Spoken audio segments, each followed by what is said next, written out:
सबसे पहले आप सबको मेरी प्यार भरी नमस्कार। ओशो जी कहते हैं बी ऑथेंटिक टू योरसेल्फ, यानी कि अगर आप स्पिरिचुअल पाथ में आगे बढ़ना चाहते हैं तो हमें अपने आप से पूरा ट्रूथफुल और ऑनेस्ट रहना होगा। हमें कोई भी यानी कि झूठ का सहारा नहीं लेना है। अब इस बात का मिस इंटरप्रिटेशन बहुत हो जाती है, वो भी नहीं करनी है। वो कैसे? यानी कि जैसे ओशो जी कहते हैं कि हमें ट्रूथफुल रहना है, इसका मतलब ये नहीं है कि जो भी सच दिख रहा है उसको किसी के मुंह पे बोले जाना है। ऐसा भी बिल्कुल नहीं करना। जैसे कि सपोज करो, अगर किसी का रंग काला है, अगर इंडिया में बात करें तो अगर हम उसे मुंह पर बोलेंगे कि तेरा रंग काला है तो ऑब्वियसली वो हर्ट होगा। तो इस जगहों पर, ऐसी स्थिति पर हमने ऐसे सच नहीं बोलने जो किसी को हर्ट करे। तो नॉर्मली क्या होता है, जब हम किसी को हर्ट करना चाहते हैं, हम अंदर से तो किसी को हर्ट करना चाहते हैं और फिर सत्य का सहारा लेते हैं। हम उसके मुंह पर ऐसे सत्य बोल देते हैं जो उसे हर्ट करते हैं। तो ऐसा नहीं करना, ये बिल्कुल गलत है। यहाँ पर हम सोसाइटी के रूल्स ब्रेक कर रहे हैं, रिलेशनशिप्स के रूल्स ब्रेक कर रहे हैं। हमें ऐसे रूल्स ब्रेक करने की कोई ज़रूरत नहीं है। अगर ऐसे रूल ब्रेक सत्य बोलते हैं और ऐसे रूल्स ब्रेक करते हैं तो इसका मतलब ये नहीं है कि हम सत्य के पाथ पे आगे बढ़ रहे हैं। बिल्कुल नहीं बढ़ रहे। तब हम सत्य के रास्ते से पीछे हो जाएंगे, बैक गियर पे आ जाएंगे। तो ये बिल्कुल गलत है।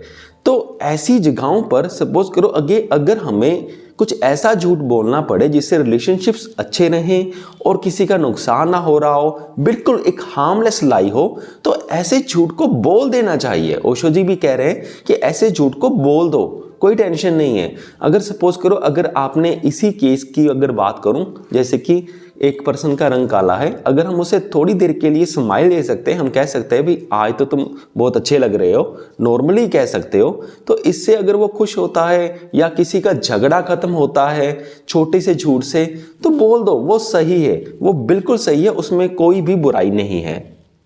हमारा जो भी रिश्ता है, चाहे कोई हम पति हैं या दोस्त हैं या रिश्तेदार हैं या कुछ भी हैं, तो उस रिलेशनशिप के हिसाब से जैसे समाज में रह रहे हैं, हमें मास्क है वो पहन लेना चाहिए। यानी कि किस रिलेशनशिप में हमें कौन से शब्द यूज़ करने हैं, किस रिलेशनशिप में हमें कैसा बिहेव करना है, तो ये सारी जो चीज़ें होती हैं इन्हें हम मास्क का नाम एक बार हम दे सकते हैं समझने के लिए।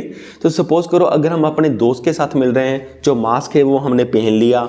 अगर हम अपने बॉस के साथ मिल रहे हैं तो हमने वैसा मास्क जो हमें बॉस के साथ बिहेवियर करने के लिए चाहिए वो पहन लिया।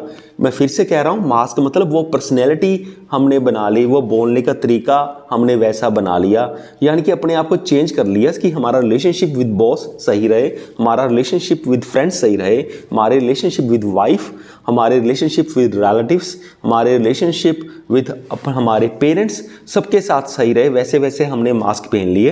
पर यहाँ पर ध्यान एक बात का रखना है कि हमें ये ध्यान रखना है और बिल्कुल याद रखना है कि जो भी हमने मास्क पहने हैं ये सिर्फ मास्क ही हैं, हम नहीं हैं।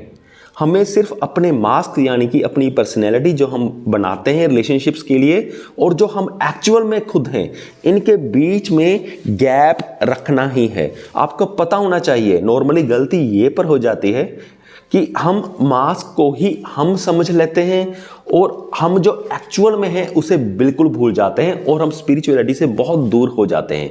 स्पिरिचुअलिटी के पाथ में आगे बढ़ने के लिए हमें हमारी पर्सनैलिटी में ये गैप बनाना होगा और हमें हर वक्त ये अपने अंदर याद रखना होगा कि जो ये है ये तो हमारा सिर्फ मास्क है, हम नहीं है।